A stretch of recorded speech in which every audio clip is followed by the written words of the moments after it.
What's good, everybody? Welcome back to the Commentary Position Podcast. It's episode four. Forgot already. I think it's four, right?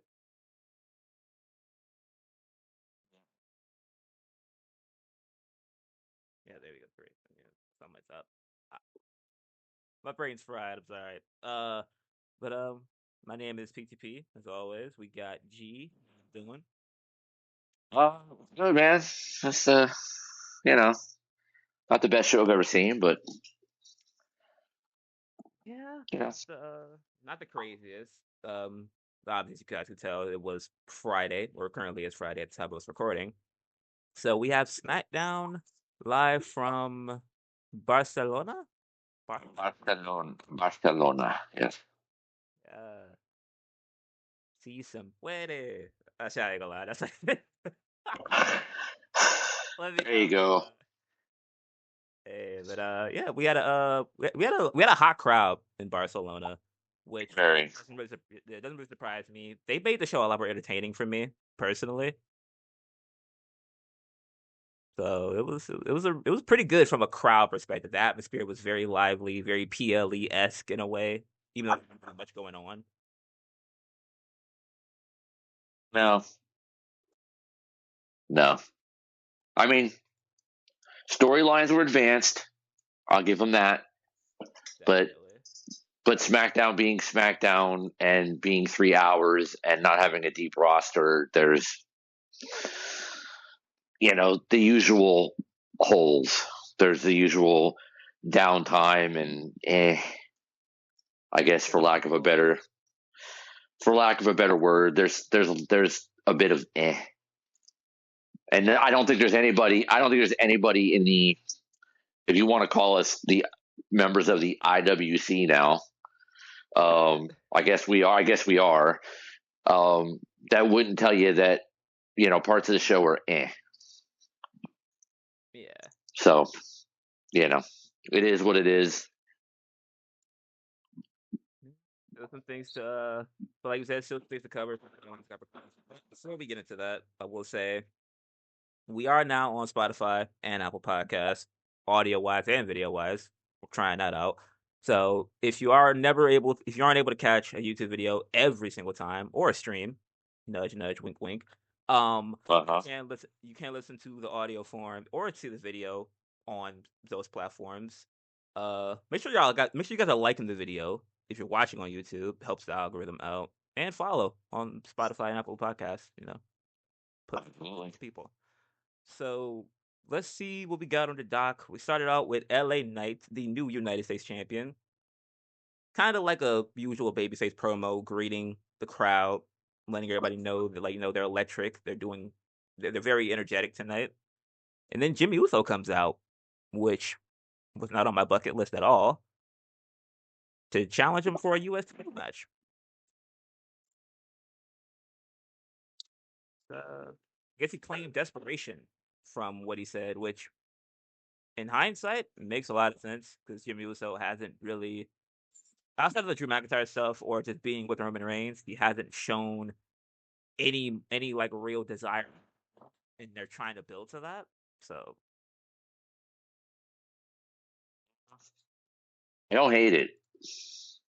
yeah, it was different. I, Jay kind of has gotten his flowers, and especially with how over he is, and he's going to get his flowers. We'll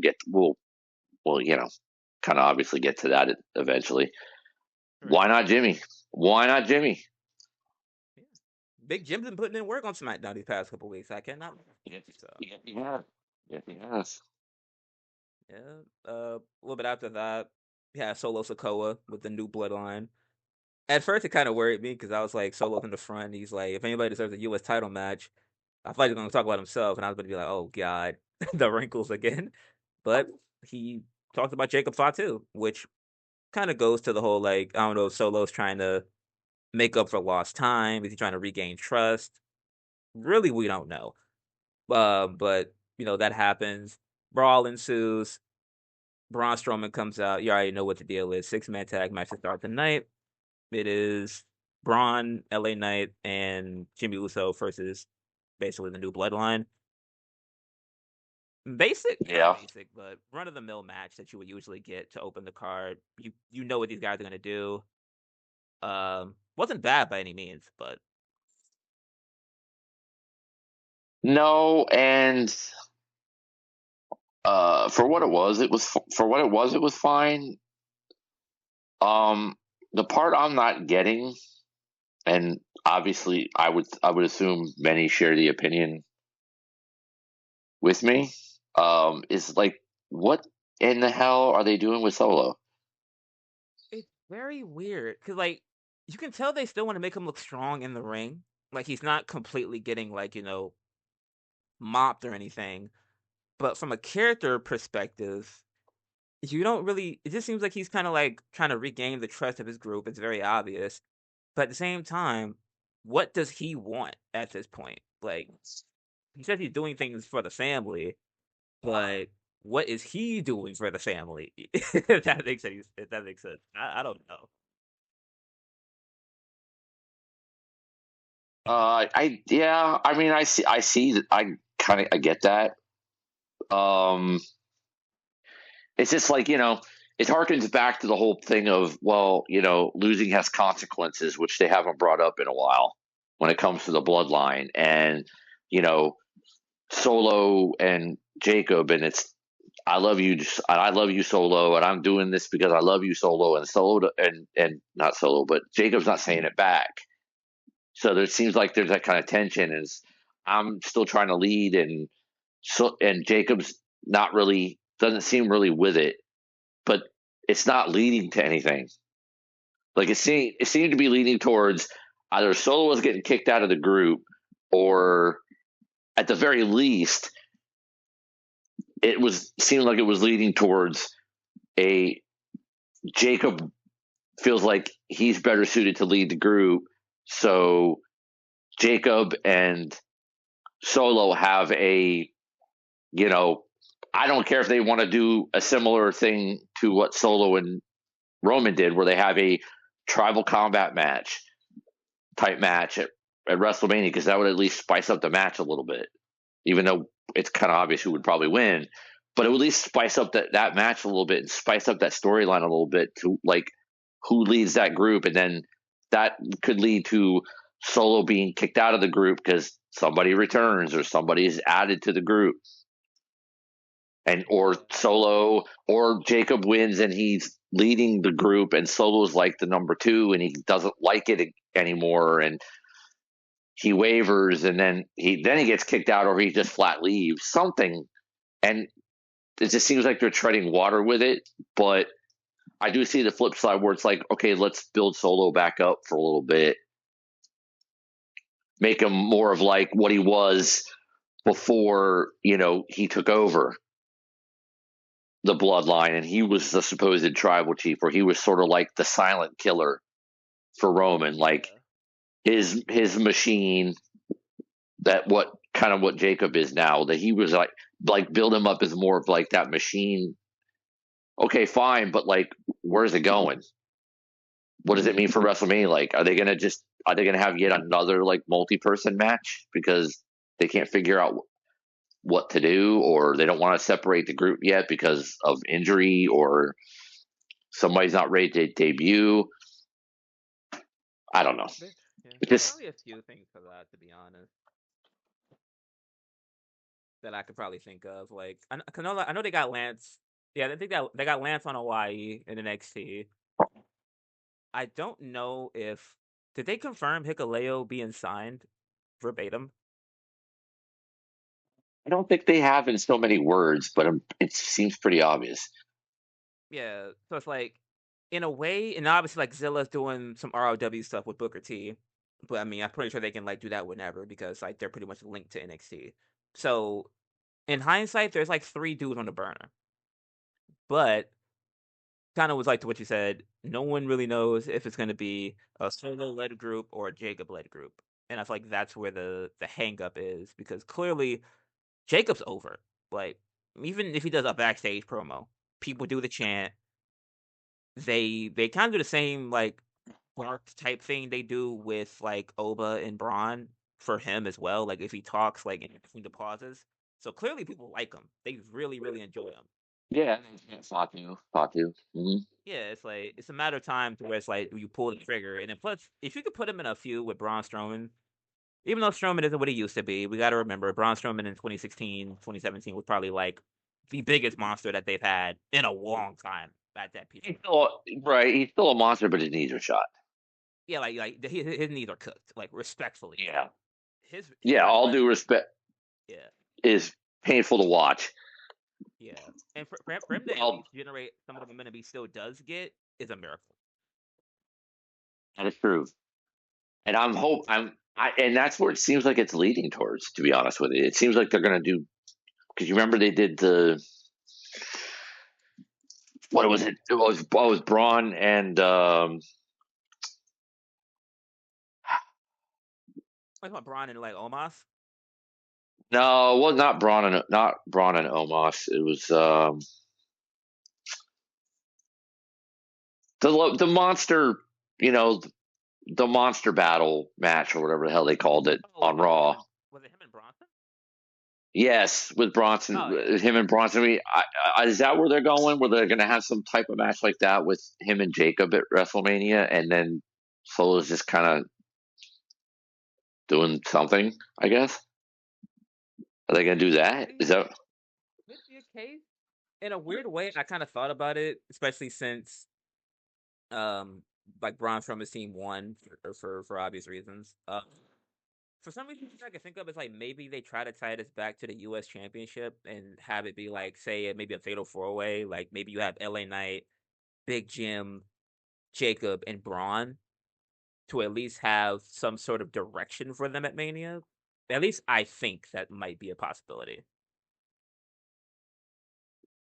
Yeah, maybe. But then again, like you said, what does Solo do? If you put that on the dock, what does Solo do? Unless Solo's role at that point would just be like he tries to help Jacob, he fucks up, and then we get the payoff from the weeks later. Yeah, I don't know. I mean, it's both a good and a bad thing, I suppose. If you want to, devil's advocate, like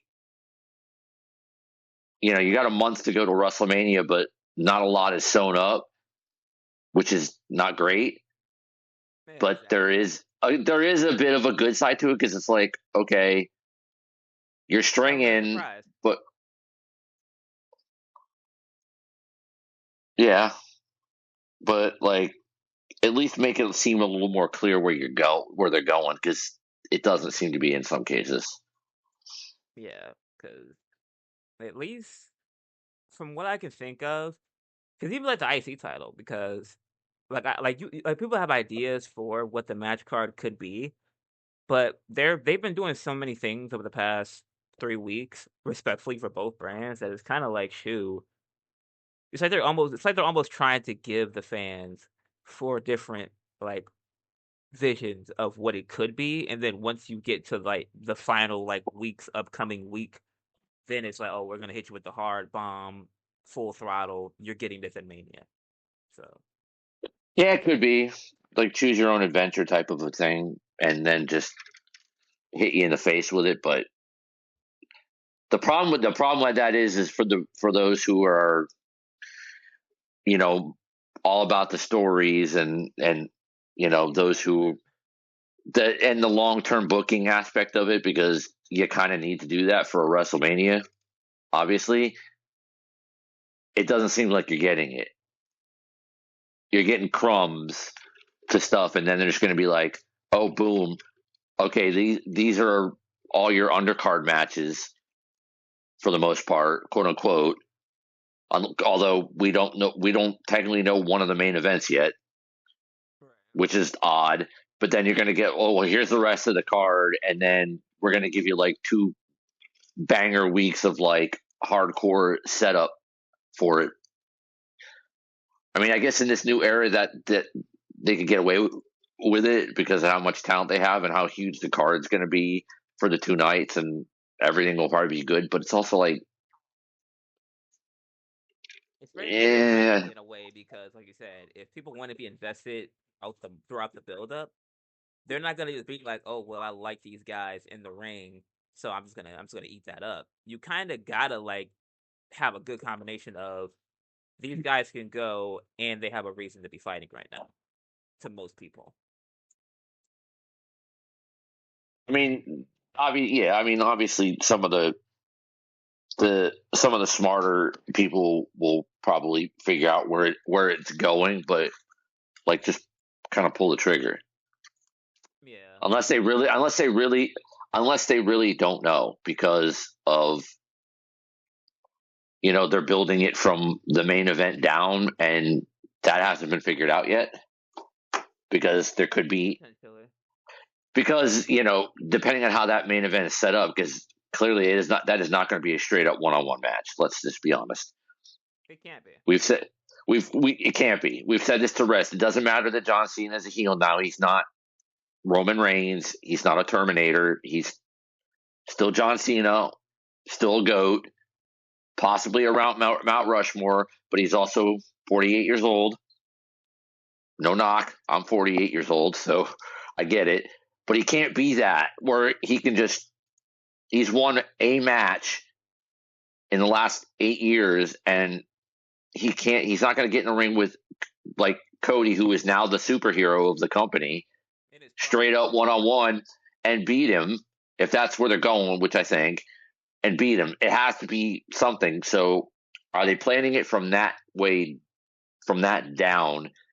And Triple H and The Rock and Brian Gewirtz and whoever else is planning this haven't ironed out the details. So they're anybody else who might be involved in that, like it's a trickle down where they figure that part out and then everything else falls into place trickling down from it is what I'm wondering. Yeah, Like, yeah, will anybody else be involved in the match? Not just like a bloodline rules ish type match, but it's obviously not because it's not going to be bloodline rules. It would be The Rock's rules, the final boss. But it will be similar to last year, where like God knows who is going to can get involved in the match. It just won't go. It'll go the opposite way. Or will there be somebody else in the match and some way to determine that, and they haven't figured it out yet? That's why they haven't announced it. That could be it, which is mildly frustrating. But then again, if we got what we got last year, but better, I'll shut up. I'll take it. Yeah, if we get what we got last year, because I ain't gonna lie, last year I feel like I even knew what was gonna happen at the end, and I still cried. So I think they're gonna. I think they're gonna do better in general. I think they're gonna do better. I don't think it's gonna be like happy tears because I don't think Cody's winning. But yeah, they're good. They're gonna get something out of people. That sounds crazy.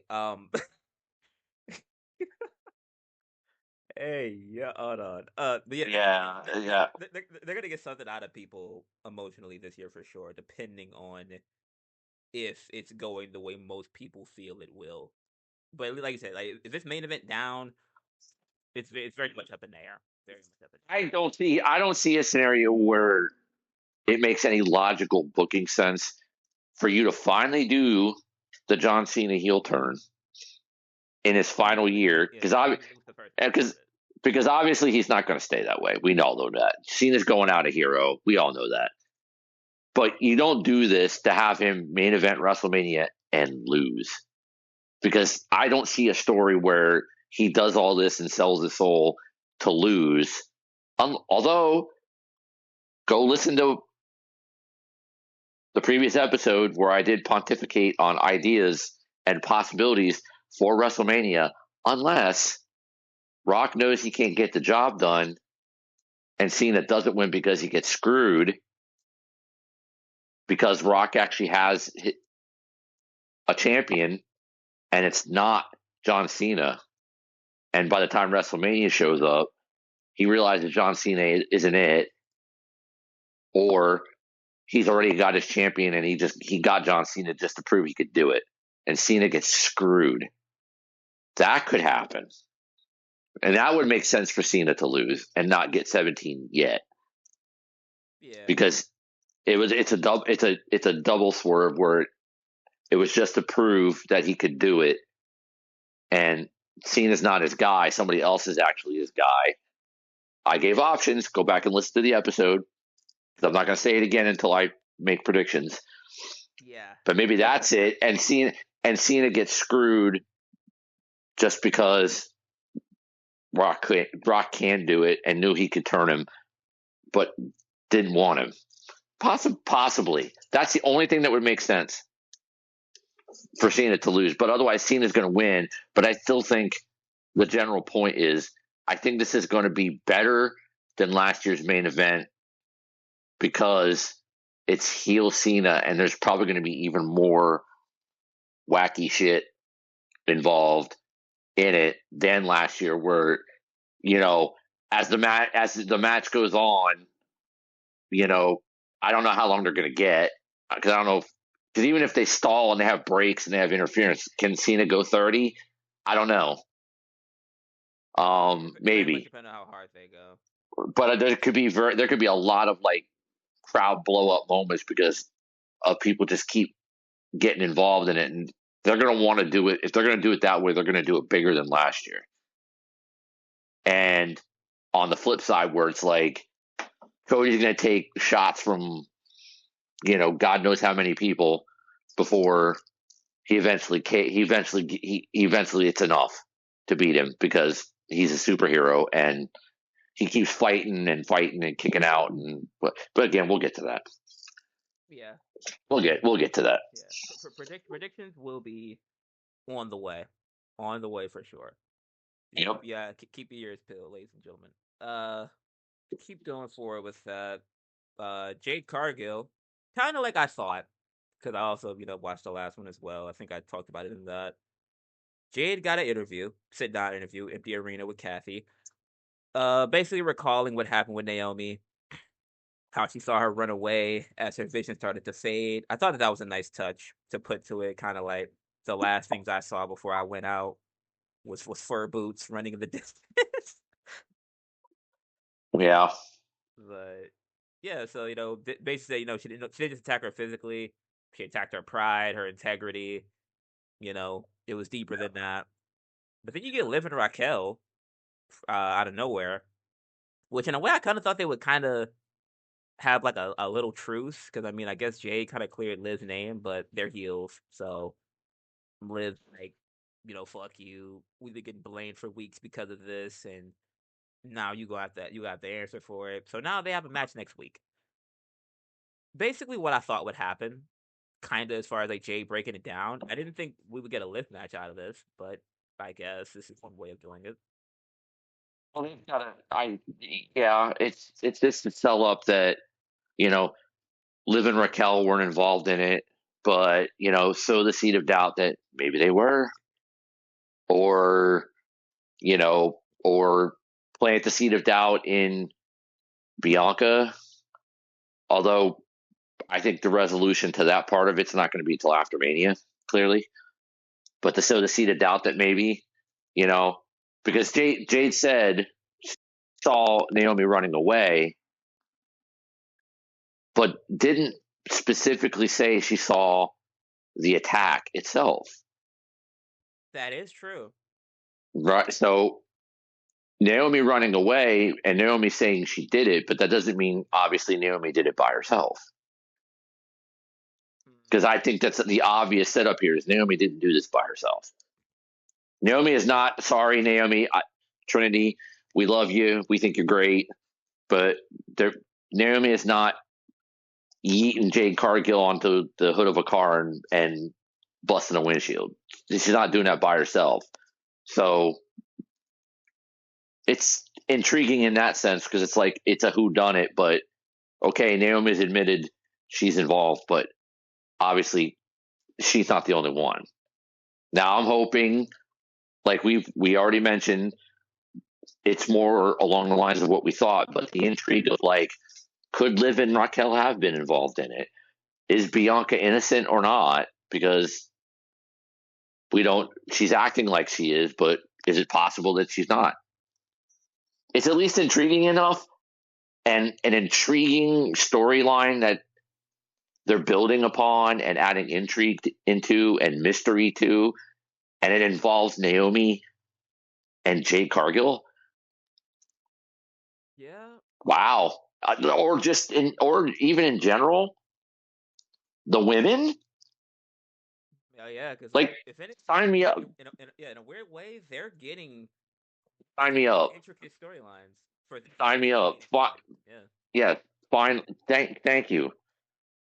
They did. This is exactly what they deserve, even though it's not the main event. Thank you. Give these women a storyline, something to invest in. This mystery aspect involve other people in it.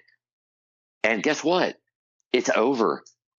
I want to know. I'm curious. I'm pontificating on, could it be this person? Could it be these people that maybe there's a call up involved? Maybe this person, maybe Bianca actually isn't innocent, but it might drag on for a little bit. You know what? Okay, drag it along then. I'm invested, and that's the point. I want to be invested because a lot of these women are talented. Jade's not the best in the ring, but Jade is still a specimen and is still an attraction in the ring, regardless of her, you know, her wrestling prowess. But this is the kind of stuff I want, and this is the kind of stuff they should be doing more with the women on the roster because of how much talent they have with the women. Arguably, Yeah. on a week to week basis, especially SmackDown, the women are more talented than the men. So give them stuff to do, give them story. This is exactly what they should be doing more of. This is not about the title at the moment, but it's an intriguing storyline. It's a mystery. It's a who done it. It's all these people could be involved, yes or no. I like it. Yeah. I like it. Very, very intriguing, and kind of like what I initially thought. It's kind of interesting to see like Raquel and Liv on. I mean, obviously they're the tag team champions, so they can go anywhere. But I remember going through like some TikTok comments or whatever, or like some responses from clips of the episode. Which if you haven't already, PTP_99 on TikTok, have, conversate in the chat. You feel me in the comments section because I do read them. I reply to almost all of them. So just a nudge on that. I got a comment from somebody that kind of hinted at maybe the Judgment Day moves over to SmackDown, and I already have had thoughts about that being a thing years ago, and they haven't done it yet. So it's almost in a way like they're getting Raquel and Liv kind of immersed in more feuds with Jade and the Naomi's and the Biancas because eventually they're going to be over there anyway. And then there's another thing that happens later in the night that I'm going to tie into this in a second. Well, later when we get to it, but it could be one of those like kind of like subtle foreshadowings to where they're just there free roaming now, but eventually we might get the Judgment Day on the blue brand sooner than we think, which opens the door for them to do this constantly. Interesting. Hadn't thought about it um, Yeah. until tonight, until you mentioned it, actually. But Shout out to that maybe. guy. I mean, I forget his obviously, name, but shout out to that guy.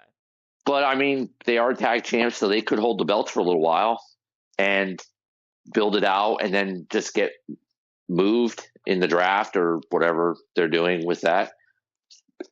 Certainly, whatever iteration of the Judgment Day it is, because That too. we did get two kind of teases, so could could be could be.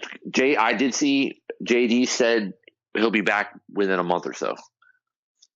Oh, he did have an interview this past week. Yeah. He said as long as he clear him, he believes he'll be back within a month or so. Which is crazy considering his injury. Yeah. Like, cause I ain't So, to him until he said a lung puncture with the ninth rib, seventh rib. Yeah. you know, so that could be possible, but I mean, but SmackDown's going back to 2 hours, and you're going to have theoretically Cena as the champ, and Roman, and Cody, and God knows who else, and you've got all these tag teams, and you've got the Wyatts, and And the we women. will and the women, and we want American Made on there, and then you're talking about the Judgment Day too. Now you're almost overcrowded. To an extent. But You'd have also, to take in Fate. a way, You'd have to. Raw has a lot of guys injured too, though. If we really think about it, like Ilya Dragunov hasn't been on TV in like a year and a half. They could call up Trick to, you know, what's another? It's probably a couple of NXT call ups. I feel like Raw ends up getting them anyway. Like Roxanne's definitely probably going to Raw. You might get Jordan Grace on Raw by the end of the year. Well, they're not all going to be. Not all, but I feel like at some point Raw ends up with the bulk, or they end up leaning at some point. So, because when the draft rolls around anyway, Raw gets 3 picks most of the time anyway. At least I don't think they. At least in the past, I don't think this year they'll get 3. Yeah, but of the big four in NXT currently, as far as the women go, you think Raw's going to get 3 of them? I think I don't know. I think if anything, if Raw gets Roxanne and Jordan, SmackDown definitely can get Steph and Julia. They have. Well, they kind of have to. Yeah, and at that point, I feel like realistically, the outlier only in this to me would be Charlotte, because at that point, I feel like Charlotte needs to go to Raw anyway because she's been on SmackDown for the past 2 years. I think longer than that. Yeah, like I feel like she's been on SmackDown for a while, so it's like Gone for a year and a half, or a year plus. So it's been way longer than that. She's yeah, been on SmackDown for years. yeah, because she was there. Years. Because the Hollywood Mania was 3 years ago. But I mean, obviously, Roxanne makes sense because of Bailey and then the Elimination Chamber and whatnot to mix it up with them. Jordan makes sense because she's a good wrestler. And sign me up for her and Rhea. Sign me up. Take my money. But I think SmackDown seems to be, I don't know, call it weird, but it seems to be as far as like more technically sound. Where it would make more sense for where like because you got Tiffany There's more workhorse and SmackDown Women's Division. Tiffany and Charlotte and the like, and obviously Stephanie and Julia would make more sense if you wanted to do it that way. Although you could flip, you could Roxanne could go to SmackDown and it would make sense. Jordan on Raw is the one that makes absolute sense That's probably of the four. yeah. But you can't really put 3 of them on Raw and one on SmackDown because SmackDown needs a bump in main event women more, to be quite honest. Yeah. So, but I think about speaking of main event women, um, Charlotte herself was actually in the next match. Obviously before that, B-Fab had she walked down she was showing backstage walking around. A lot of people spoke in Spanish tonight. That was kind of cool. yeah, They know yeah. that many, yeah, they know that many people knew Spanish on the roster. That was kind of nutty. I mean, obviously it's not a stretch that they do, but you rarely see it. So, but Charlotte and B-Fab had a match. I believe. This is what I'm seeing here. Was it like a 9-minute match? Roughly? Yeah, Not 9. ish. Yeah, we're about that. Yeah, that's about right. Yeah, but yeah, it was a good little match. It did go. It tried to have more depth than I thought it would have. Obviously, B-Fab. This is one of them times where like I feel like having her restrained from the ring for as long as they did after she had a few appearances was a bad thing. Because you could tell there were certain things they had to make up for on commentary. As far as I think she tried to do a bicycle kick, and Barrett basically was like, "Oh, he went for the kick," and Charlotte instinctively weaved back a little bit, so she didn't, so she lessened the impact. Respectfully, we all know she kind of missed. I'm being completely honest. Yeah, we know, but Yeah, but the fact she wasn't in there for that long, I feel like it halted. Because at one point she looked fire in the ring, but once you're not out there working with Charlotte, I don't know. well, working with Charlotte. Well, obviously, you know, as much as Charlotte gets ragged on, Charlotte's a pro, and I'm sure that helped. But for limited, limited experience, BFAB didn't look all that bad. I'm not. I'm a little impressed. Yeah, I mean, she had athleticism. She has a great array of kicks. I noticed that from the last time they had her in a match. Like, she used her legs to her advantage on some good type shit. You feel me?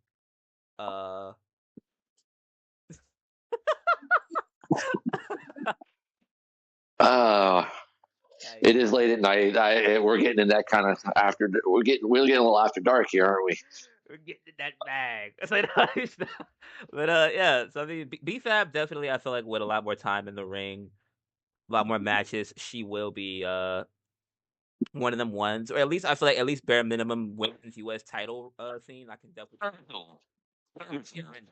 like because like none of the matches were really like squashes tonight, which is a No. good thing because the more talent you make credible when you like solidify your rosters after the draft and beyond for the rest of the year, you don't everybody knows gonna lose. Hey, anytime Charlotte even slightly puts somebody over, you get a thumbs up from me. Bravo, yeah, props to her. Yeah, Which make does, BFAB look like a threat for real. yeah. So I mean, yeah, okay. And Charlotte did her thing. She won, and then We get thank to the meat. goodness, We get to the thank meat. goodness, thank goodness, because I did say this, I believe, before, Yep. is we needed to see a little bit of angry Tiffany. Not it's Tiffy time. Although, yeah, I know they chanted, but we needed to see a little bit of anger, a little bit of fire out of Tiffany. And boy, did From we get my it. from my lips to WWE's ears, because we got it. Because man, That's what I'm talking about. because Charlotte won with the figure eight. She held it on a lot longer than she should have. So obviously, try to make a point. Healing it up, as she And should. Yes. and Tiffany comes out and they get to scrapping.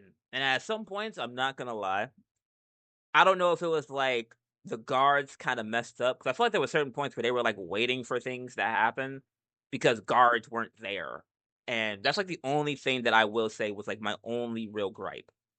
Like, Yeah. like you could tell like guards were supposed to be there or push Tiffany a certain way so that like like the announce table spot, Tiffany had to wander back over there. If the guards were there, probably holding her, it probably would have looked a little bit better. But other than that, I mean, they a lot they all got their spots off. I think how they jumped off the table, Yeah. Tiffany jumped off the top rope. I think like twice maybe, right? Or just once. Yeah, but I tell like I think it was like one in the ring and then one to the floor. Then they kind of made it seem like they dispersed and they pulled them away, but I mean they cursed a little bit. Charlotte elbowed the shit out of her. I don't know if that was in the script. Like she gave her like a little shoot elbow and said, I'm finna end you, bitch." Yeah, they Wow. might have. It might have been an accidental shoot. Like, okay, let's make this look. Yeah, let's Yeah, make it look let's a little make bit it more look serious. stiff. Make Improv. it look stiff. Sure. And I think Charlotte has her moments where she's a little stiff anyway. Yeah, but it kind of in a way woke Tiff up because Tiff gave it back to her like what's good, bitch. You feel me? Gave her that Yeah. clap back. Like you said, we're getting serious Tiff, and you're showing that she's not a pushover because the last couple of weeks Charlotte been getting in that ass respectfully, and every All right. Wait. Oh, let's. Wow, we all won tonight. Okay, we are on one tonight. Okay. I'm, All I'm, right. I'm moving free right now. I'm sorry. You moving something? All right. No, All right. no drinks were consumed in the recording of this episode. I promise. Uh, Yes. This is not the commentary position Diddy party. Okay, we're not trying to go there. yeah, Let's get yeah, these back. but Charlotte was giving Tiff that work the past couple weeks. You needed to kind of have a balance. Like obviously everybody knew like Tiff wasn't gonna just go out there and completely squander Charlotte because she's still somewhat a rookie, but she's still the champion. So to have her go back and forth in a like chaotic brawl, a lot of leaps, a lot of everything, you know. So good Finally, adjustment for last that week. it's a good call. I'm glad they did.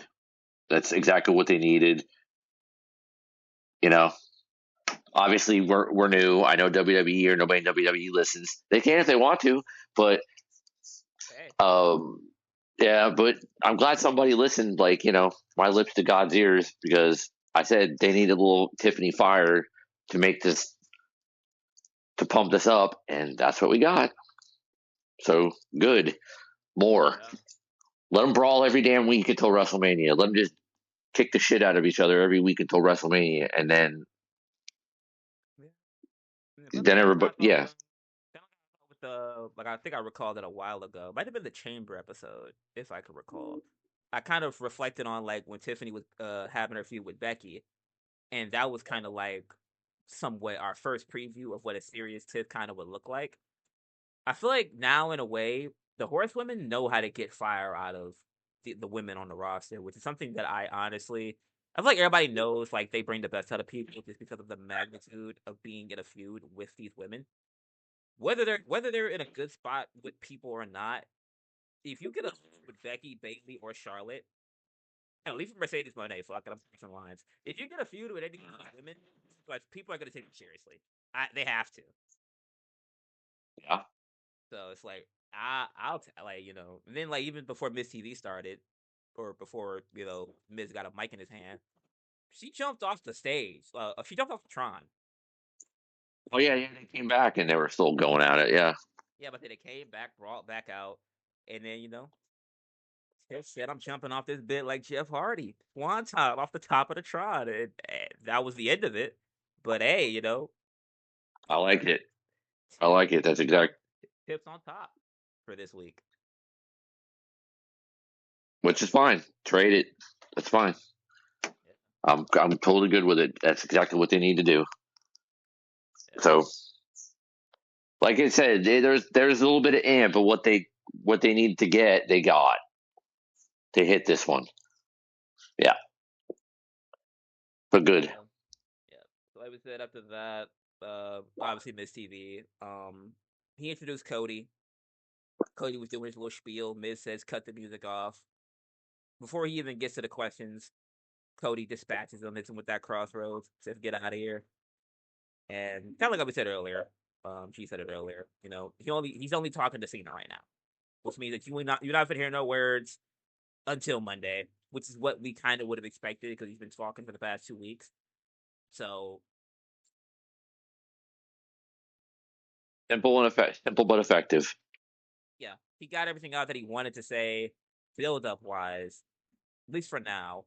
But as the week was going on, you kind of knew it was gonna fester. Cena probably talking on social media, whatever, acting like everything's all sweet and whatnot. And then Cody's like, "All right, bet I'm trying to put hands on bro. I'm trying to scrap." So Yeah, and we are, and presumably we'll have Cody on Monday, and we already know Cena's on Monday. So short, simple, effective. The only person I want to hear talk about right now is John Cena, and so build up to Monday because we know Cena's going to be there. We assume Cody's going to be there, so hype it because everybody wants to know what Cena's going to say. If he says, I hope he does because he needs to. He needs to. You know, he needs to yeah, kill it. he definitely need to put on. It was short but sweet, perfect. They've been Cody's been carrying. I mean, he's a pro. He's killing. Yeah, Yeah, he's. It's hard to. It's at times it's a bit. I mean, good for him. Good for him, obviously, and it's a little awe-inspiring because like 10 years ago, you would have never thought that Cody Rhodes would be this, and like the carry, like the superhero that he is, and he's great. He's great. He's great. man, He's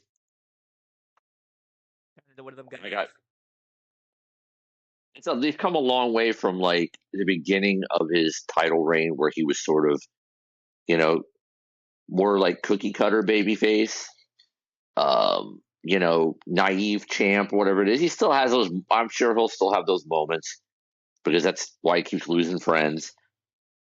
That's Right. part of his overarching story and whatnot. But when Cody needs to be what this is, perfection. It's as they say, cinema. Cinema. Cinema is cinema. It's short. He's nailing it. Short, sweet, and I want John Cena. He's pissed. He wants John Cena now. Hopefully, we'll see what happens Monday. Yeah. Yep. Uh, yeah. So it was like a string of segments around this point. Obviously, like they were kind of filling time. There was an AJ Styles vignette. Um, Not really sure what the substance of that is. I mean, AJ's on Raw, I think. Yes. So He is. I guess Yes. yeah. So I'm not really sure what the connection of that is. But I mean, obviously we are in draft season, so I mean, shoot, anything can happen between now and then. Didn't they do it last year? Wasn't it like basically like the week after WrestleMania they did it? Yeah, I think essentially it was like they basically like once Mania was over, they immediately was like, we're pushing draft stock like over the next couple of weeks. Get ready. Your favorite superstars we're gonna move. Da, da, da, da. So kind of just like, and then plus also, I mean, like they were in Barcelona. The international crowds love AJ, so I mean, it could have just been. That's true. I mean, I wouldn't think that they moved AJ to Raw just to kind of like fart around a little bit, have a match with Logan because that's what I'm guessing is going to happen, and then bring him right back. That doesn't make any sense. Yeah, it So would make sense, but I mean, they've done crazier things. Like they could have been like testing the water, see what he does with the young guys like the Browns and the Logans. Maybe give Logan a banger Mania match, or multiple people a banger Mania match. We'll probably get into prediction wise, but uh, yeah, maybe. uh there was I think all of this had a segment with Nakamura, basically talking about how Nakamura missed the referee after he lost the United States Championship last week. Shinsuke just cuts to the point. I want a rematch. Priest comes out looking for Drew because Drew cut a promo I think earlier in the night, and that promo was good. I don't think I really remembered writing it down, but that promo Drew cut was good. Yeah, Kind of doing what we talked about, getting over the point as to like why him and Priest are even like interlocked in the first place. yeah, and now it's put some story to it so that the match has some intrigue. It was there to tell. Yeah, You know, he, he's been a basically Priest has been a pain in his ass, and it goes back to last year when Drew won the world title and Priest cashed in on him because Drew was sidetracked basically, and there you go. That's simple storytelling, but it's storytelling. And now they'll build it up. And Priest, like Priest said last week, on site, on site. So yeah, let them do the same thing where they basically just kick every chance they get. They get involved in a match, they get involved in a segment, backstage, whatever it is, and they basically just kick the shit out of each other until WrestleMania. And they keep going on about what Priest cashing in on him and this thorn in the side, blah blah blah blah. There's your story. There's your match, and then they can really kick the shit out of each other at WrestleMania. And there you go. Boom. yeah. And Drew can move on to better things. No offense to Like Priest. I'm not saying Priest is bad. I'm just saying, but Drew can yeah, move on. I feel like collectively they both could be for sure definitely going after titles, but I mean every once in a while you kind of got to have like those main event guys just beating the shit out of each other on the side. Like, oh, like this ain't about the belt no more. Like, I just want to put hands on them. Like, Well, yeah, basically like the old days where you had the guys going for the title, but you still had main event level guys feuding with each other and for a purpose. And it wasn't just I'm next. It was for a purpose. You still had the undercard still featured main event guys going at it, feuding with each other for a purpose, not just I'm next. So yeah, yeah. that make it yeah, it's old school booking. It's fine. To kind of speed run this because there was a lot more segment, at least like not segment everything, but I think after that it was the match was up. Oh wait, was the teaser after this promo or was it later in the night? Okay, after the match, yeah, I'll get to that. But Priest and Nakamura had a match. Didn't really expect much out of this, honestly. I mean, they kind of just had like an altercation backstage and was like, you know what, I want to put a beating on you, and they just got in the ring and they scrapped for a bit. Wasn't bad by any means. I mean, Nakamura is solid. Priest was over because they were in Spain at least. So Nakamura solid until he's gone because his contract's about to run out. But yeah, people have been talking about that lately about him leaving, and I don't. To be honest, like even if he doesn't leave, I wouldn't he get could, upset if he like mold the idea of it. he could, Yeah, he could, yes. but yeah, 'cause I'm not gonna lie, New Japan,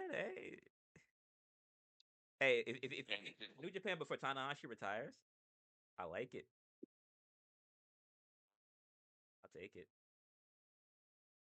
But so I think like near the end of the match, I think Priest hits the South of Heaven chokeslam, but McIntyre was at ringside, and to to sum it up, it was on site because Priest went out there immediately once he saw him, but Nakamura kind of distracted him.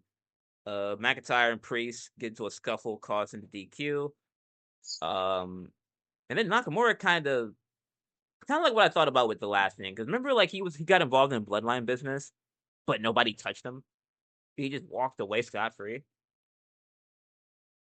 Wait, what now? So it was like Shinsuke was it was like when he was fighting with LA Knight. Oh yeah, yeah, Yeah, yeah, yeah, yeah. like he's got in bloodline business, and like they just had like a weird stare off, like, oh, don't touch him, like we're not fucking with him.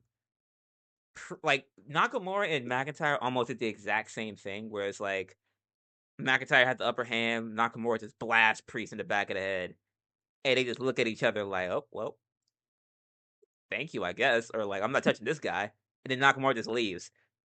I always wonder what they're doing with that because you can tell the roster understands like how serious Nakamura is. It's just that why did he lose the belt? Like why did Yeah, I don't know. I don't know. It's more like why do they even have it if that's what they were gonna do? Like I don't know.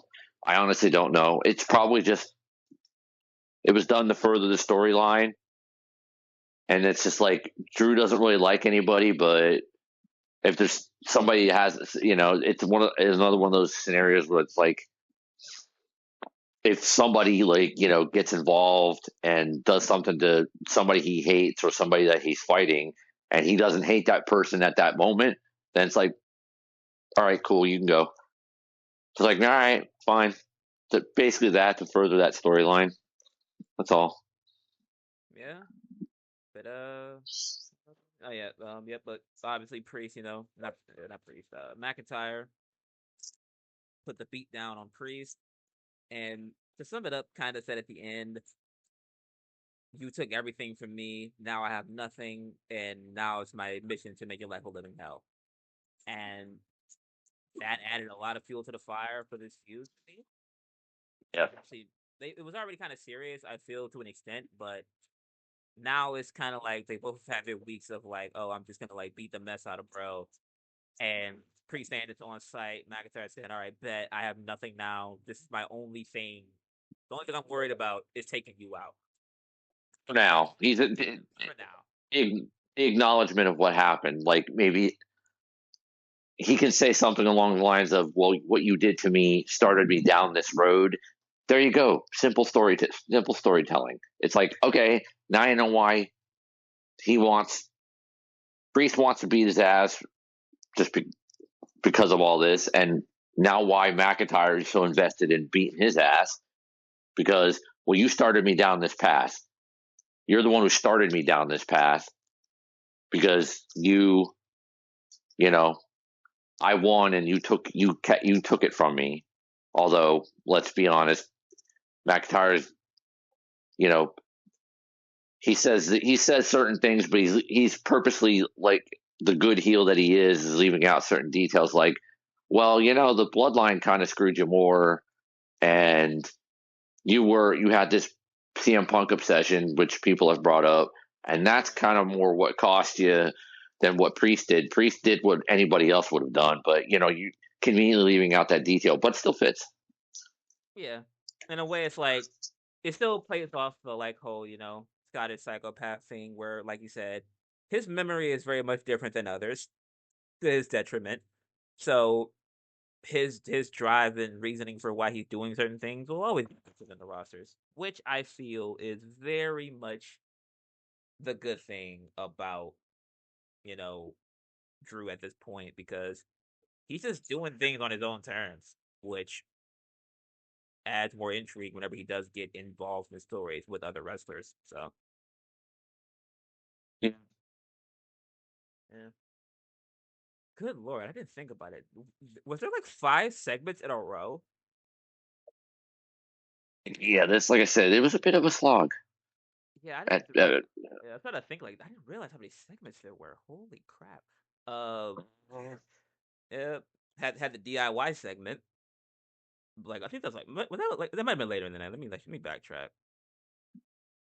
Nope, that was after this. Nope, that was definitely after. He had the DIY match before, or DIY segment before their match with the Street Profits later in the night, and the Motor City Machine Guns walked up, and we finally got more speaking from Shelly and Saban. I'm starting listening to us. I'm not gonna lie, they're kind of listening. Either that, or we're just really like Nostradamus, and we just can see the future or whatever. uh, I certainly think so. like I said, like Shelly and Saban almost like showed some fire. It was like we don't want to hear about that moment of silence shit. We want that rematch. You throw away 20 years of friendship, or was it 20 or 15? That's funny, yeah.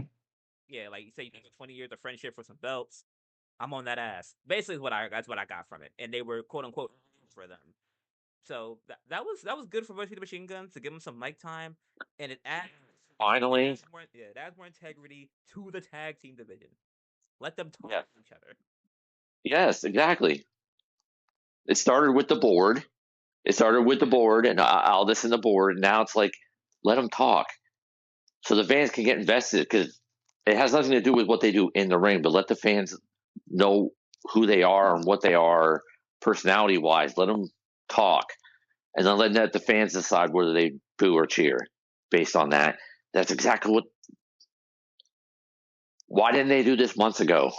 Like, Man, definitely. Like, but I mean, I think they're doing it at some point, which is all we got. that's true. Better late than never. Yeah, it was. Exactly. Yeah. But So once again, after that, I think another segment. Uh, we had Chelsea Green and the Secret Hervis.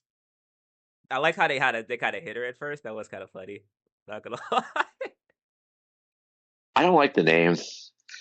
Yeah, the Secret Hervis is definitely either it's gonna take time or they're gonna have to change it. But I get the meaning of it because Chelsea's kind of like mellow in a way where it's like how he's him. She sees herself as her, like she's the woman of the division.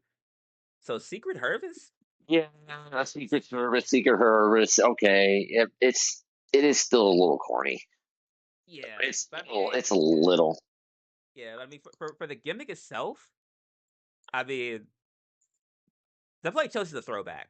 Like if I anything, don't mind it. Yeah, Chelsea's a throwback. I don't. I I don't mind a little. I don't mind a little. It is a little cringe the name, but I don't mind it. A little cringe is okay.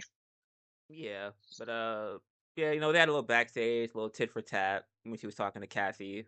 Um, Piper and Alba, obviously, well, Alba being now brought into the fold. Green basically is complaining about what she's been through the past couple of weeks, but she's got people backing her up now, or more people backing her up. And Selena Vega has a match with Piper Niven next week as a result of interrupting the promo and everything. I don't know what they're doing with Selena. I don't know at all. I don't either. Maybe But waiting on her husband, possibly. Waiting on her husband, possibly. that's what I could think of. But it's just kind of like she's giving me like mid. She's like in the middle of the road between Liv Morgan and Alexa Bliss, as far as like how she kind of just walks up smiling, making declarations, and then she just says bye and walks off. It sounds harsh, but I'm just Yeah. so confused. So like, I don't know why they took her from the LWO anyway. Like obviously, like how you said, like unless they knew like they were getting Malachi back, and now they're like, oh well, we're putting him over here, so now we gotta just magically do a superstar shakeup swap and put Zelina over here. Now she wants the U.S. title. It's like I don't know. I mean, not the U.S. title. Now she wants the U.S. title. It's like I don't know. Yeah. But I mean, they're giving him something. So Yeah. yeah, giving him something for sure. Uh, okay. After that, now we get a match. Randy Orton and Mello. Him, him Jones, Carmelo Hayes in a 1v1 match. Pretty good. Yeah, Mello is Mello. Also, by the way, I backtracked on something a while ago. I thought Mello was younger than he was. Mello is 30. I apologize for that. Well, That's still young, but yeah, in WWE that's still young. yeah, but I thought Mello was Yeah. way younger than that based off of a variety of reasons. But that man is seasoned. Yeah, good match. Yeah, Yeah, good match. yeah, for Orton coming back, did what it had to do. Orton got the majority of his stuff in. Mello played the chicken shit heel role pretty well, like how he usually does every week. But he didn't look bad. He got it. He got his offense in. He didn't look. Wasn't a squash. He got his stuff in. The springboard into the you know Oh, to the scoop power slam slam. was good. Yeah. Yeah, into the power slam. That was a good spot. It was fine. Yeah. Kevin They Owens did being out. Yeah, that Carmelo gets a little shine, gets a little bit of a bump out of it, going toe to toe with a legend, a Hall of Famer, and the Randy KO feud starts. Well, I guess you could say starts its build. Although Orton cut it that promo, but them in the same spot. The build for the match has started, so serve two purposes. All good.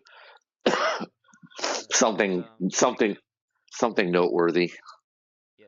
Something noteworthy. Because Mello was Mello almost hit a punt kick. KO comes out, pulls him out the ring.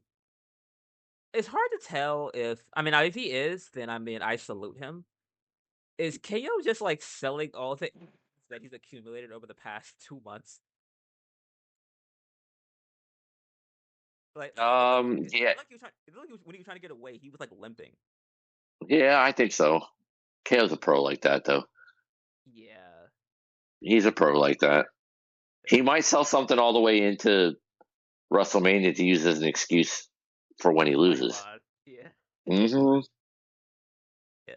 Because I seen it, I was like, I was sitting there looking like, bro, is he actually hurt? Why is he limping like this? And then I thought about it. I'm like, he had a match with Cody, got dropped on his head. Sammy dropped him on his head. It made a lot of sense for it to be that way. So, pro's pro in KO. Yeah. I think we had after that had a little bloodline segment. Nothing really of note other than Jacob Fatu and Braun Strowman are 1v1ing next week. Um, we usually get from a segment. It looked like Solo was laughing at some point. Go started talking or like he tried not to break. But other than that, nothing really crazy. That makes me wonder about WrestleMania, or maybe I don't know. They look pretty cohesive there, at least to me. Oh, yeah, but maybe I don't know. I don't know what they're doing. Like I said, I don't really get it. It's a lot of confusion, as you can tell. Everything. Like, are they? I is this where like when is the match going to start and they start pummeling each other, and then the rest of the bloodline gets involved and just beats down Strowman, and then that leads to Strowman Jacob at WrestleMania. Could this be a time where somebody comes back or shows up and Jacob gets kicked out of the group? I don't. or solo. I have no idea. Normally, the bloodline stuff is pretty clear and cut, and you know things happen. I have no friggin' idea what they're doing with this right now. I don't. I don't. I'm not saying I hate it or that it's terrible, but it's like if there's supposed to be dissension among the ranks, then go ahead and do it Yeah. because it doesn't logically make sense for me for them to all stay together. Somebody should not be there, whether it's Solo or Jacob. One of them should not be there at this point. Now, are they trying to buy time to figure out what to do at WrestleMania? Yes, maybe. Is somebody ready to come back? Uh, is Tonga ready to come back from injury? I don't know. Are they, like I said, do they have Hikuleo and they're going to debut him and they're waiting to help get somebody? I don't know. For once, I don't. It's not completely bad because at least this is something where like I don't know where they're going here. Yeah. This is like probably the one thing we're in the dark on, and maybe Yeah, I I don't don't. think of maybe anything that I can think of, but this is like the main one for me. I mean, eventually Jacob's going to be. Two things I know for sure. Um, Jacob Roman at some point, Valid. and the way Jacob is developed and the way the crowds are reacting to him is Jacob main event undisputed champion babyface tweener because he isn't going to come out and cut. He doesn't come out and cut those promos like a babyface. He just comes out there and spits real shit, which the crowd is loving, but it's more tweener. Oh yeah, it's definitely like in between. Like at the end of the day, It's it's like, like Jacob trying to just beat ass. At the end of the day. like it's what they're doing right this second. It's like, okay, what are you doing? Because I don't get it, and go ahead and get there. Yeah, very much But in the dark on that for sure. yeah, Uh, actually, not thinking about it. It was a little bit later in the show. None of my memories kind of come back to me. So a black screen with smoke shows up, and we see the four. No fantastic pop up on the screen. I'm being honest with you. I had like I had an idea of what I thought it was, but then I read something and it gave me a completely different narrative. So I'm just gonna ask you, who do you think it's for? And then I'll just look at what I'm seeing.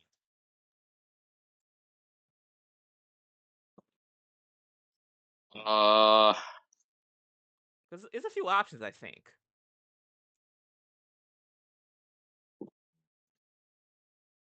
I mean,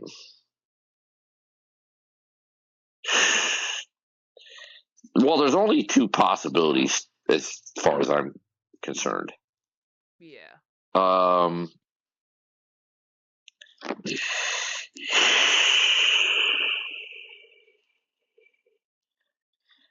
I, uh, I mean, I hope it's not. I hope it's not just like some weird thing where it's like setting up the Wyatts coming back. Like, I'm going to assume that it's something different. Um, Yeah. but my, I would have to if I'm a betting man. Uh, if I was a betting man, I would say it's probably Alistair. Yeah. That's what I was thinking. And I've seen somewhere that the sheet you're saying is Phoenix. I don't know what the four would have to do with him though. Plus the way that the scenery was, it basically reminded me of the Tron that Alistair used to have before he left for AEW, which was kind of like the smoke into the name and everything like that. He came up from the floor. That's one that if I put my money on it, it's Alistair. Although, although there was another that could be that could have been Ray. Yeah, because I mean, could the four have been symbolic of like? Because I was thinking like, is it like 4 weeks left or something? Like I don't know what they could have like tried to been going for really. That's true. Oh, it is Yes. 4 weeks left. Actually, now that I think about it, it actually is 4 weeks left. Now I'm seeing it. Okay, so maybe. Yeah. See, I'm rubbing off on you. Pause.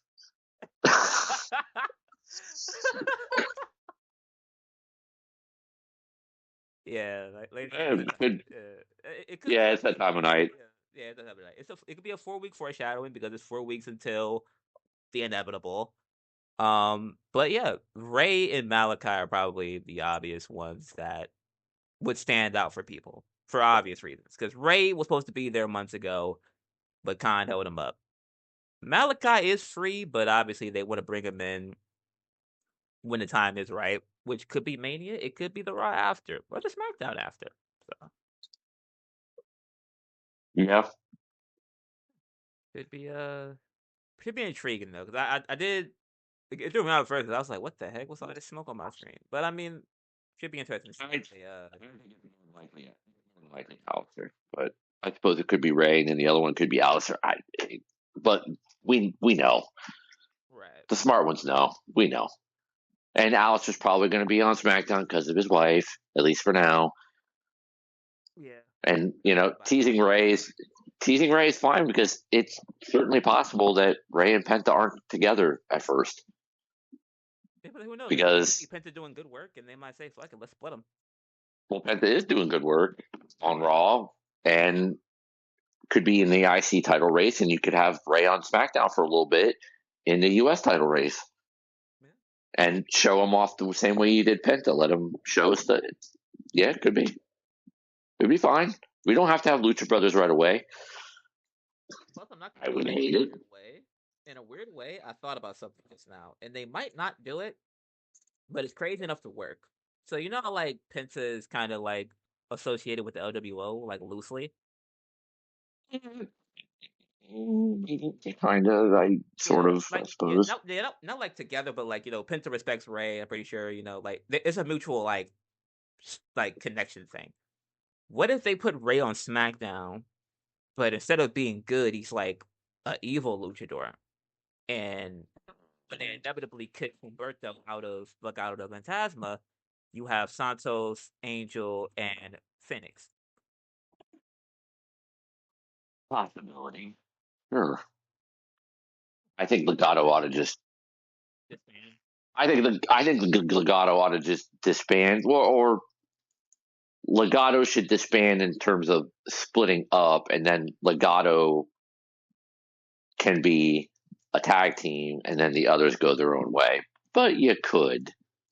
It's Yeah, certainly it's certainly feasible. Sure, it's certainly feasible. yeah. Oh, it's kind of like We a don't. random shot in the dark. It could be. I wouldn't rule it out. It's certainly possible. Yeah. See, you coming up with ideas. See, you see, I'm rubbing off on you. You're starting to come up with stuff. All right, I like it. It's out of the box, it's out of the box thinking, but I like it. Yeah, I'm saying, hey, somebody got to do it. You feel me? For the most part, uh, Well, it doesn't have to uh, always be me. You got good ideas too. I mean, yeah. I say, hey, if you make it to this point in the episode, hey, let me know. I might have to share that one. I ain't gonna. I might have to share that. hey, One. You feel make me? it a short. Make it a short. Hey. See if you can, see if you can top mine. You know what I'm saying? Yeah, I'm about to say, yeah, you pushing 1,000 right now. I go. That- well, I mean, it's only fair if my shorts get the views, but you're getting the female viewers. I mean, Hey. if my shit works for the views and you get the female audience, Mister Adorable here, sure, why not?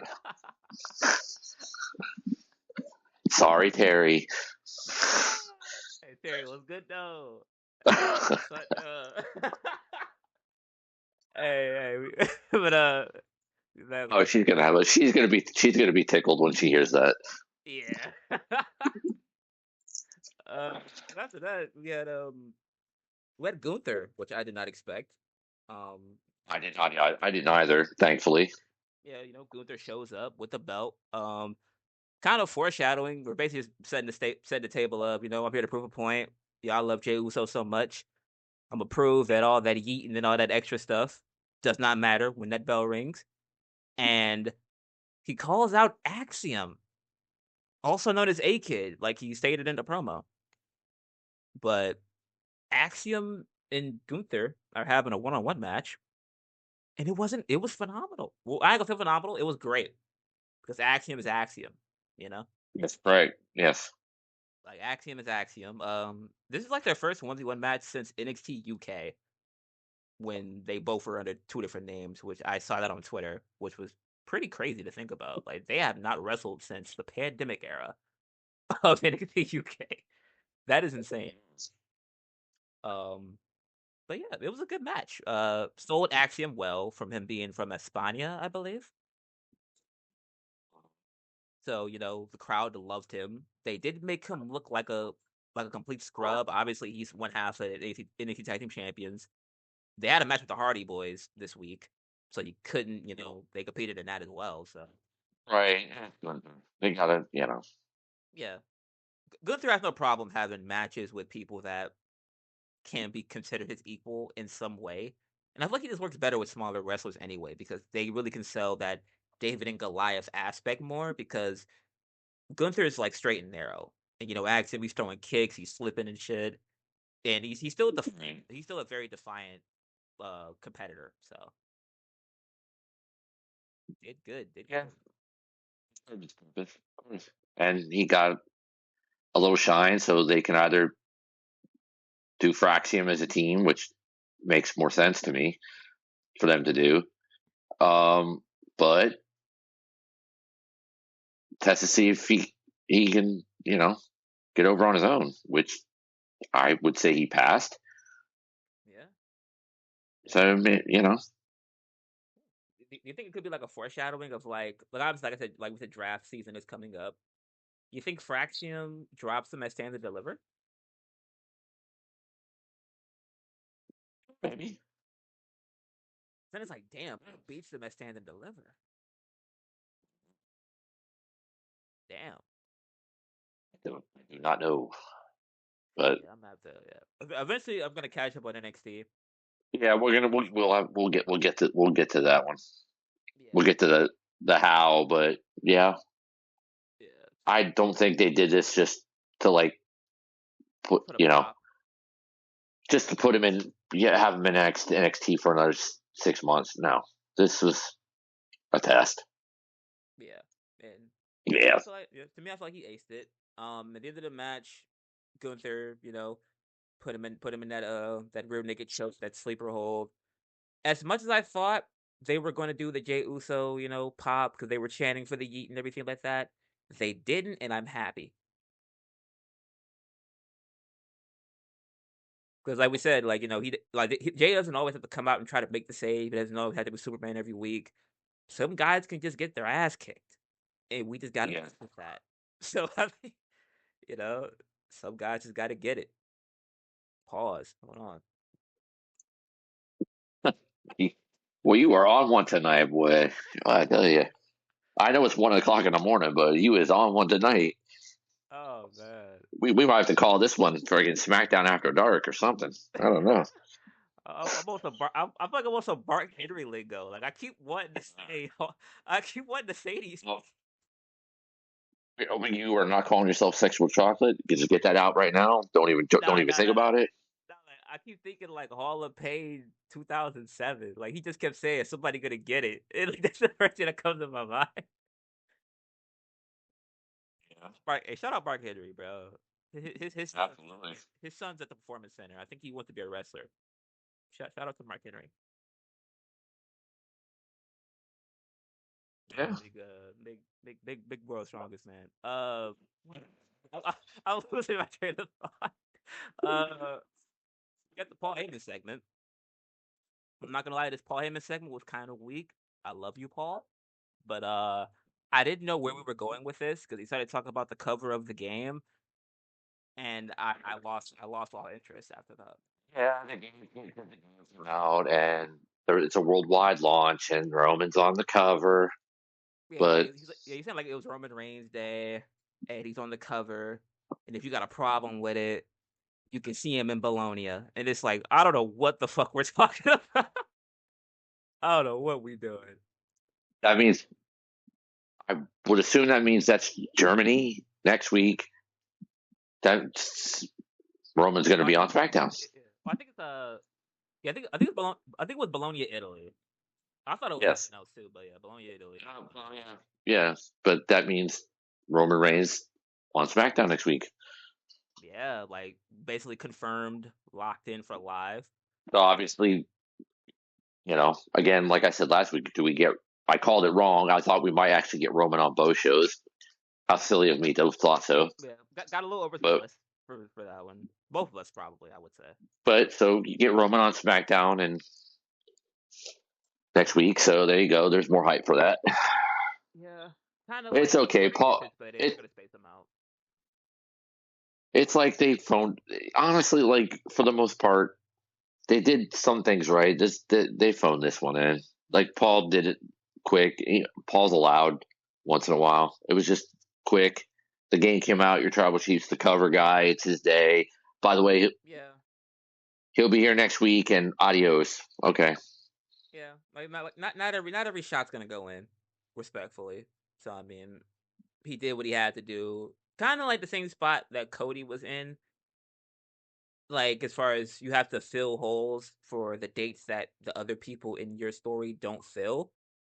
So I mean, you give and take with it for the most part. You give and take. Yeah, basically. With his schedule like it is, and The Rock schedule like it is, and Cena's like it is, especially Yeah, just because he's filming and he's only got so many so days many he can openings. appear. Although, well, but I think that's gonna by the time the 8 years over, I think he's gonna appear more than he says he's going to, just because this is much bigger deal than when he decided to say he was retiring. This is way bigger than he thought. I think he might appear more than he says by the time the year is over. But yeah, they're shuttling in and out just to make sure somebody is there every week. It's okay. Yeah. Um, kind of like a speedrun thing. Just combined two. Street Profits walk into the ring. They ran into Legato. Basically, every team except no, I think every team got TV time this week. I think, yeah. Yeah. Yeah, yeah, Motor City Machine Guns, DIY, Legato, Street Profits, and everything pretty deadly during the match. So yeah, every team had TV time this week. Uh, basically, Legato did the same thing that the Machine Guns did for DIY, as expected. Street Profits and DIY, Tommaso Ciampa and Johnny Gargano for the WWE Tag Team titles. Match was good. I don't think anybody expected anything less from these two teams. Right Especially now. Montez Ford being, Montez Ford. Other than the fact that it wasn't very long, and there was a commercial break in it. That's my only Yeah, only like, really. yeah, like it didn't. Yeah, it wasn't this like super long. It was like 12, 13 minutes, and including a commercial. Yeah. But for what was shown, like I think the slingshot spear getting countered into, I think he called it Dakota Silence. I could be wrong. Like the Dawkins move where he kind of like spins the dude, spins like, Yeah, that spot was smooth, real smooth. Ford flying around, Champa and Gargano being the wily vets that they are, trying to find ways to cheat during the match. But inevitably, the smoke was claimed. What is the smoke cleared? finally, Should I say the smoke cleared? And finally, the Street Profits are your new WWE Tag Team Champions. This is their finally. first title reign since 2021, I think. I think they said Yeah, was the last time they held a belt. I didn't know it was that long. yeah, Yeah, but since finally.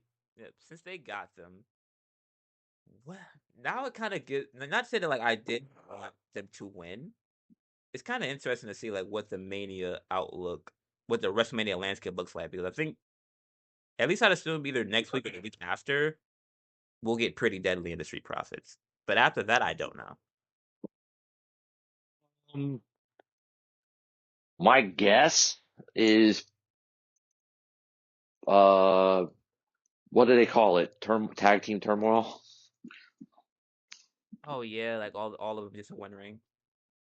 Or it could be, or that, you know, sort of that Rumble style tag match. I thought, isn't that what they call the turmoil? Oh, like the gauntlet The type shit. the gauntlet, yeah. Yeah, 2-star, yeah. They could do that. I see something along those lines. yeah. That look wouldn't be a bad idea. Do like a gauntlet style thing. The question is, do the profits keep or do the profits drop and then split? Hmm. I mean, I Make wouldn't it. think with what they're doing. I wouldn't think with what they're doing now that they but Yeah. I don't know.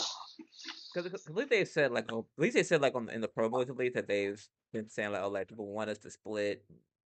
They think that it's gonna be a split or whatever. But I mean, they always kind of try to derail people to kind of be like, oh, like you thought we were gonna split, and then eventually they do. So I think Ted at Yeah. this point, I think Ted at this point is like the only one. I mean, Dawkins is good. Don't get me wrong, but I feel like Ted's the only one that like would probably still float in all aspects, not just like ring work, because obviously Dawkins could work. Dawkins has like good character work and pacing, but I feel like as far as like promos and like the all over round aspect, Ted would float longer than Dawkins would. Oh yeah. Definitely. No question. Yeah, yeah. So it's like unless you build up both of them individually to where it's okay, now it's two single stars tag teaming instead of people just seeing only Tez as the single star, then whenever you want to, you can pull the trigger on it. To pull the trigger with it. Uh-huh. Yeah, most definitely. Let's see him have the belts for a little while, and then maybe Yeah, the definitely. Guns take them, or you get a new team. Maybe they hold them past WrestleMania. You bring up Fraxium. Yeah, Fraxium, like they juice up yeah, that division. you could. But yeah, that was basically your middling Friday night SmackDown show. Had its decent moments, but Yeah. Overall, wasn't like if I had to grade it, probably a C. the Yeah, yeah, yeah. Wasn't bad, wasn't like great either. It did what it had to do. So there were things of note to at least appreciate from this week's show. Next week, it seems like I feel like we end up having the same cycle where it's like, okay, next week is the one where they pull the trigger, and then it's like it just continuously one show might deliver a little bit more than the other, but I feel like that's just what it's gonna be until they shake things up. yeah, and SmackDown being 3 hours, and it's kind of what it's going to be. It's not going to be as tight as Raw. Jesus with the after with a Jesus with the pause moments. Lord, it is definitely 1 o'clock in the morning. About that time. It is definitely I feel like it's the VIP lounge in this bitch. But Raw's a more now that it's on Netflix is a more compact show. How about that? Yeah, And SmackDown's a bit janky because of the 3 hours and they don't have the roster and it's WrestleMania season, so you're gonna get what you're gonna get. You're gonna get some good bits and you're gonna get some eh. yeah, some lag arounds, This was just a lot more eh. uh, But yeah, next week seems to be a pretty, at least from what they've confirmed, because obviously Monday, like we said last time, at 3 p.m. Eastern, 12 p.m. Pacific, I yep. believe. Yeah, 12 p.m. Pacific. They are going to be in Brussels. We know Cody and Cena are going to be there. Then Yeah. Italy Friday. We're locking in Roman. And probably Cody. Yeah, And probably and Cody. probably Punk too. And Punk. Yes, I believe so. Yeah, Could we see Cena? I don't know. That would yeah, be wild. If we get all that, I don't give two shits about the rest of the show. I'll grade SmackDown good if we get all that. That's crazy. yeah. But a note to the listeners, um, Right. since you brought up the show being on at 3 p.m. Monday Night Raw, I know people have been asking. Let me clear it up for everyone. Yes, we will be going live. We will be doing live shows, not recordings. And yes, starting Monday, after Raw is over, we will be live instead of taped. We live, baby. We live. We're gonna be live, baby. Yeah. So hopefully we go. So if we and it won't be 1 o'clock in the morning either, so we can bring our A game in. Not so many pause moments. Yeah, I'm about to say it. What, Because sorry for all the high key freak shit. I'm sorry.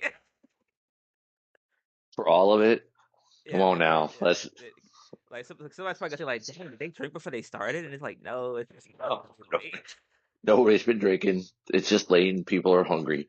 Yeah. Oh God, no. Oh, I give up. Let's wrap this up before we get canceled. I give up. Good night, everyone. Please be sure to tip your waitress. Yeah. As always, once again, if you're watching on YouTube, like the video, subscribe. We're trying to grow. We're at 13 subscribers after a week's worth of content. I feel like that's a successful mark to have at this point. So I appreciate you guys for that. And growing. Yes, we appreciate all of you who have subscribed, everyone who's listened. We really think Yeah. this is going to be good. The shorts, everybody who viewed the shorts, I am jokingly, I jokingly competitive. I don't care. We're a team. You know, PTP Right. does. PTP puts in work. He grinds hard for this. You know, I do what I can. I do my thing on the show. I might be the more analytical one, but PTP does the grind. I know that the shorts have done well. I appreciate everybody who views them, everybody who's tuned in, and we're gonna keep this thing going, and we're gonna build something big. This is gonna be big. Yeah. Uh. Yep. Social medias. Follow me on Twitter at PTP_99. TikTok. That right there. You at least engage with one of us. G doesn't have TikTok currently, or at least just how he doesn't have TikTok. So, I actually do. I do oh, you have a do? TikTok now. I do have a TikTok now. I will get the name of it for Monday. Right. Yeah. Yes, Well, eventually you'll know that both of us will be on TikTok. So if you want to interact there as well, you know, you got that as well. And oh, I forgot. Oh, I blanked out. Where can you at on socials? I blanked out for a second. I'll get the TikTok and whatnot prepared for Monday. Yeah. So I'm gonna But I'm gonna consolidate for the show. So I'll get some stuff ready for that. yeah. But yeah. Appreciate you guys for listening, and see you guys probably around 6. I would say. Yeah. Monday afternoon, right after Raw. Yep. Peace. Peace.